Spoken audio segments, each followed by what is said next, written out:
Hey guys, welcome back to another episode of Finding Strength. I'm out here in Phoenix, Arizona with World's Strongest Man competitor, Jerry Pritchett. How you doing today? Good.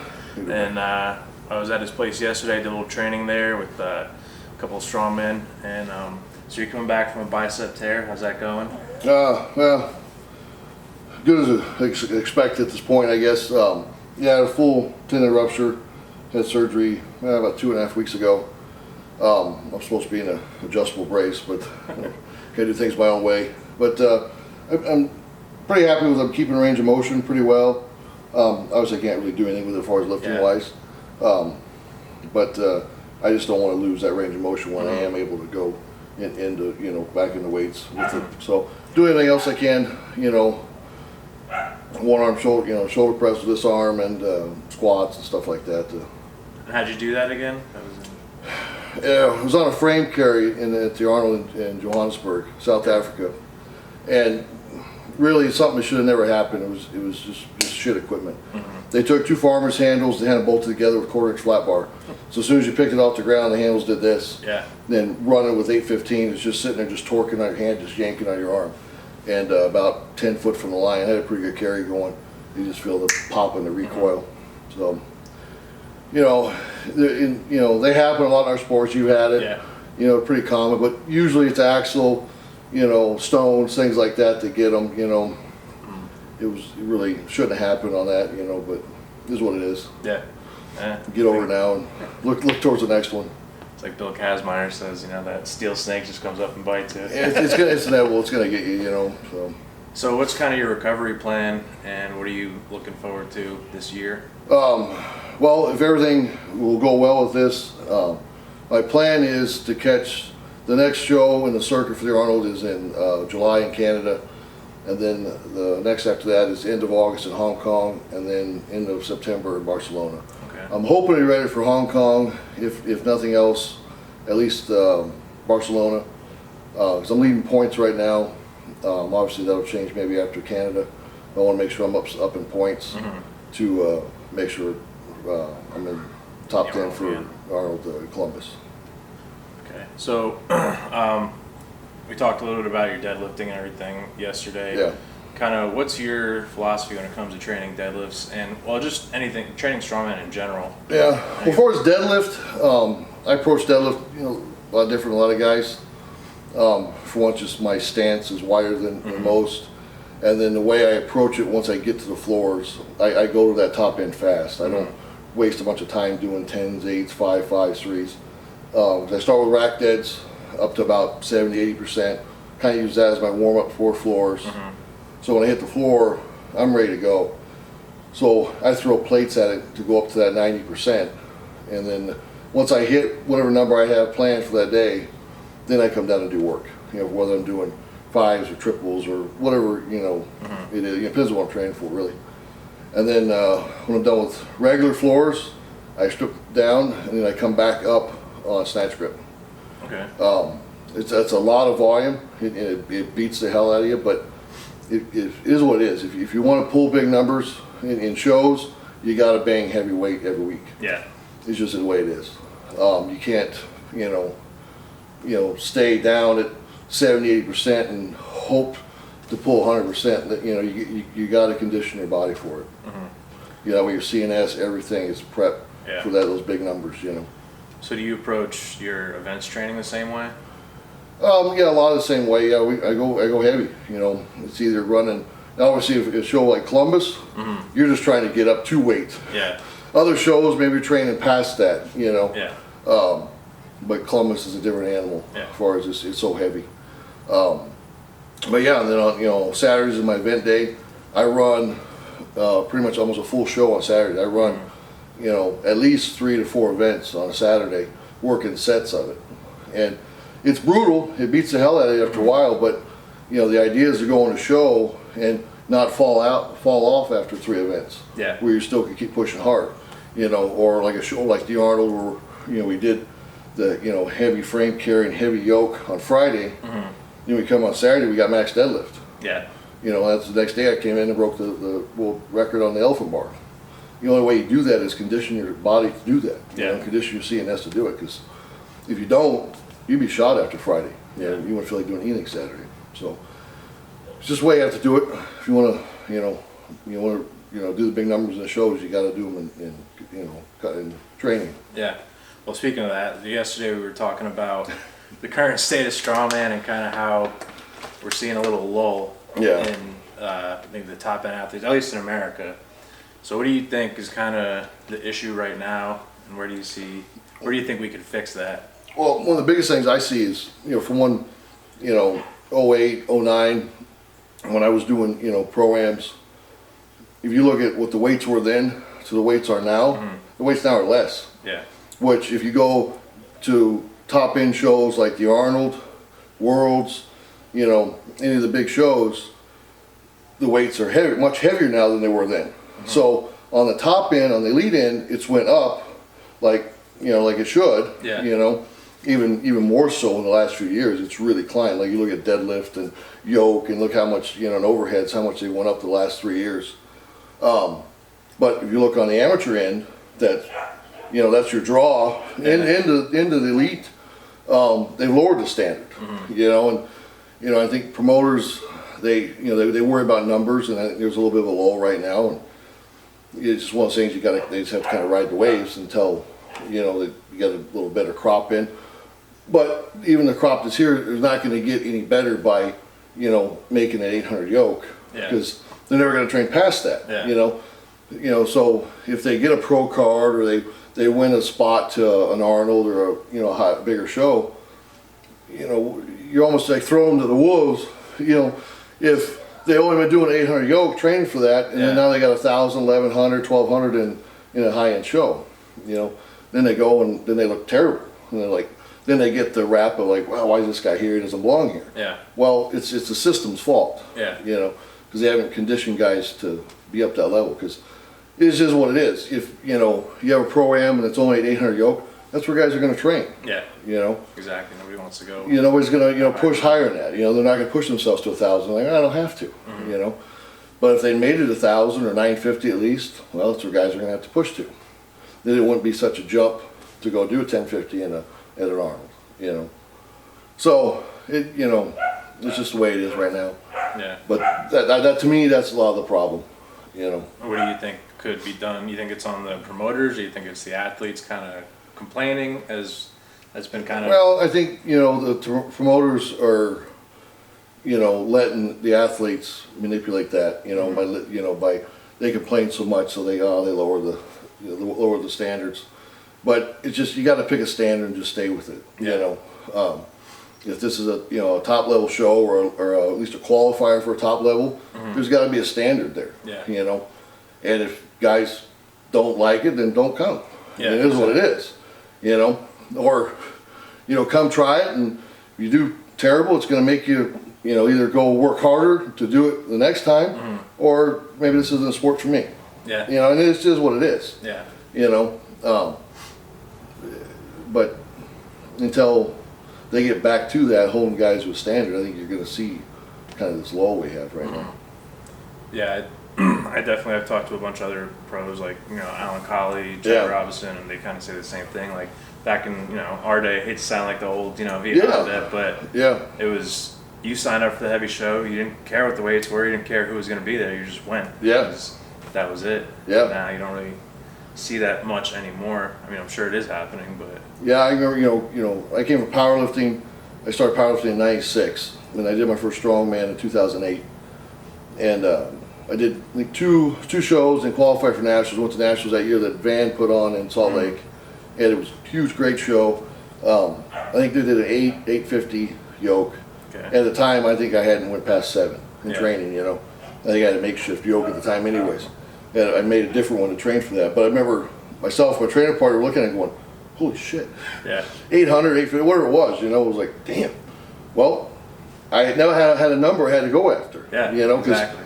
I'd only pushed to that 670, 700, because I think the first show I did had like a 700 or 675 yoke. So that's what I trained to. Yeah. And didn't go any heavier than that. And then when I got the one for the nationals, well, I got to push harder to do that. And it was heavier than hell. I wrapped my knees and it was a slow, agonizing walk, you know. And then, especially when guys like Collie was there and he sprinted with it. I'm like, holy shit, I got to step up my game. Yeah, he's a goddamn fast yoker. Yeah, the guy's insane. I would put money on him on anybody. He's the fastest in the world on yoke, especially at that 950,000 range. Yeah, nobody moves faster than him. So you said you're getting ready for the getting ready on the Arnold tour and trying to get your points up for that. Yeah. I was trying to keep my points. I'm leading points now, so I'm trying to keep that lead, or at least stay up. So kind of how does that point system work? So the winner's automatic qualified, and then after that you get a points based on how many athletes are there, basically. So I was third in Columbus, second in Sao Paulo, and then when I tore the bicep, I ended up fifth. So I think right now I got 21 points in the series, and JF has 13. He's the next one behind me. And I think Dimitar's about with 9. Okay. Which JF will probably do really well, probably win Canada, being hometown. So he'll probably guarantee there, and then Hong Kong and Barcelona will be loaded, I'm sure. Yeah. Because there's a lot of guys still yet to qualify. How are those shows in China? I know they've been throwing a lot of them. A lot of Americans have gone over there. It sounds like they treat you guys pretty well. Yeah, usually they treat the athletes really well. Equipment's a little odd sometimes. That's the biggest thing we run into with the Arnolds right now.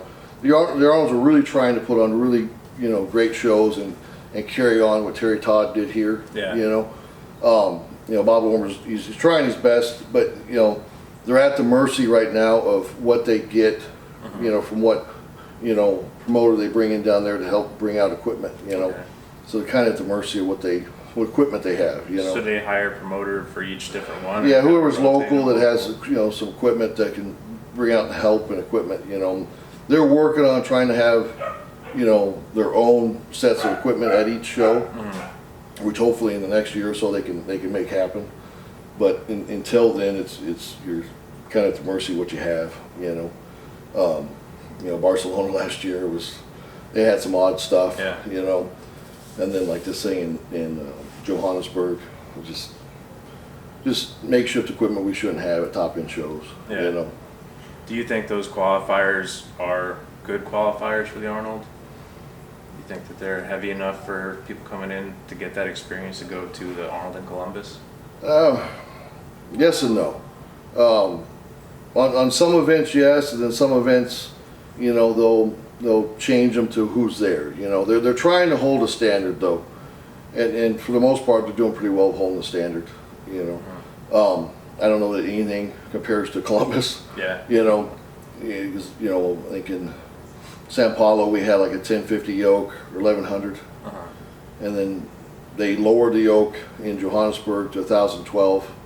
So it's heavier compared to amateur side, but when you do 1565 in Columbus, it's still a big separation. You really probably ought to have at least a 1200 yoke. Have you seen Chris Faccio's Unspeakable Strength amateur contest? I've heard about it. I haven't seen much on it. It's basically the same events as the Arnold. Yeah. But I heard he kind of mirrors. Yeah. Yeah. What do you think about that for amateurs? That's cool. Yeah. Yeah. I mean, it's all about just all out strength. Yeah. And takes out some of the endurance stuff and Yeah. So, yeah.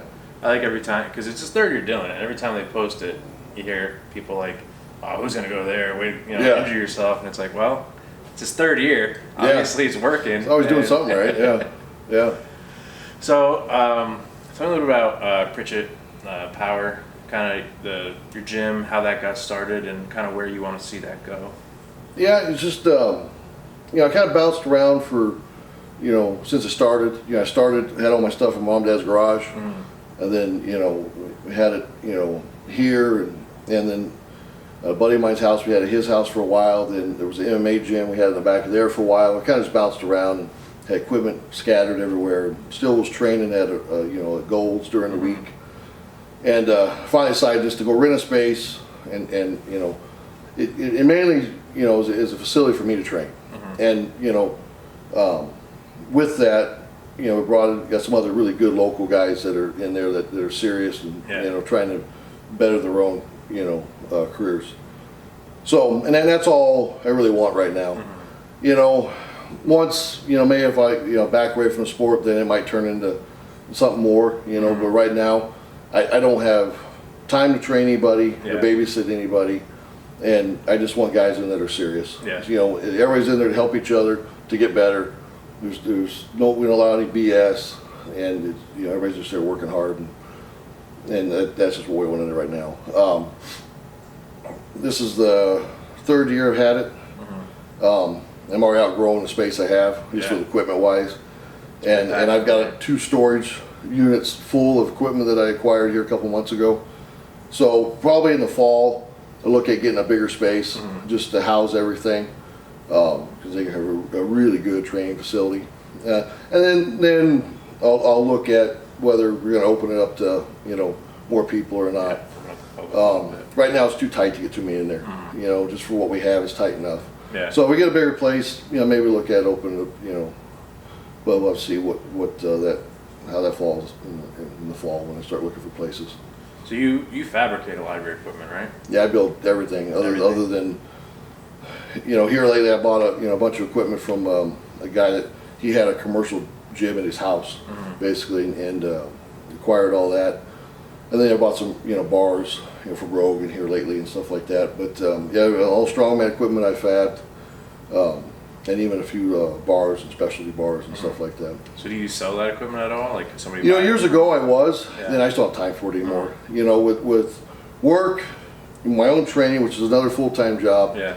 And then kids and travel and travel and competing and all that, and still trying to be home to do the family thing. I just don't have time. Yeah. It's not worth the few bucks you make on it. It's just not worth my time. So do you have? Not for what guys can buy stuff from Rogue. Yeah. For Yeah. I mean, Rogue sells that stuff so competitive now. Yeah. Because they mass produce all of it. You can't compete with that anyways to try to make you money. So do you have? I mean, obviously in the future you said you might look into opening the gym a little bit more and maybe, I don't know, do fabricating later on. But what are your future goals for Strongman? Like, what do you want to accomplish before you're like, that's it? I want to win the Arnold Columbus. My big goal this year was to sit on the podium. Yeah. And we did that. It was close to second. Arguably a few events went better. We could maybe even push Shaw. So that's the ultimate goal now, is to win that one. 'Cause to me, it's the biggest. Yeah. It's the most. To me, it's the most legit. As far as strength wise. It's the heaviest. It pays the most. There's no bullshit. Yeah. That some of the other top shows have right now. Yeah. It is a strongman show. Yeah. Do you want to expand on that? Bullshit at the top shows, or keep quiet? How much shit do I want to stir? Worlds is a show everybody, you growing up watching Strongman, you first get into Strong, it's a show everybody wants to do. And when you go to Worlds, you quickly realize that you're not at a competition, you're at a TV show. Yeah. And it's comes out of a disappointment, Yeah. And then Worlds has always been political. There's always been favorites that know events before other guys and all that stuff. And I don't know too much about what happened this year because I wasn't there. Yeah. I just, what I'm seeing and what I'm hearing, but there seems to be a lot of shady stuff that might have went on this year. Yeah. Which it's sad for the sport because it makes the sport look bad,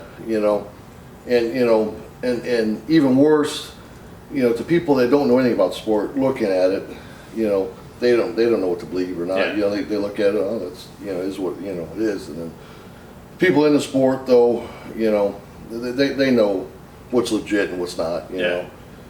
and I don't know. I'm going to stir too much shit on that thing, but it's a bunch of great athletes there, and you'd like to see a fair shake for everybody. Yeah. But So do you like to see the Arnold kind of become a televised thing where people That, I mean, in the strongman world, definitely everybody's like, the Arnold's it. Yeah, everybody that's in it, you know, because everybody gets People it. outside of it have no clue. Yeah, it would be cool. I mean, it would help us a lot for sponsors. Yeah. Because really, that's the only draw to World's Strongest Man is the TV thing. Yeah. You know, that's what, you know, this draws the sponsors is because of the TV. Now, it's only a partial draw because we can't wear anything. Yeah. You know, not like the MMA guys where they're lettered and all their sponsors. But at least you're open to another market by going on national TV. So yeah, it would be cool to see the Arnold get that. I think it deserves that. Yeah. You know, I think because it's so big in the bodybuilding, fitness, strength world, and there's so much money there anyways. They don't care about the TV. Yeah. They don't need it. I don't know if they'd be opposed to it if the right, network approached them, but you know they just never needed it. Yeah. But it would be cool to see it happen. Cool. So, if anybody want to come train, you know, come talk to you at your gym, how would the best way to get in touch with you be? It's on social media. Yeah. Probably Facebook's the best. Either on my personal page or on my Strongman page, my athlete page, or on the gym page, Frigid Power Strength Training. Okay. Do you have any final thoughts, anything you want to get out there and say? I just want to thank sponsors, ALR Industries, great supplement company, SBD USA, Anderson Powerlifting, and Explosive 8 Clothing.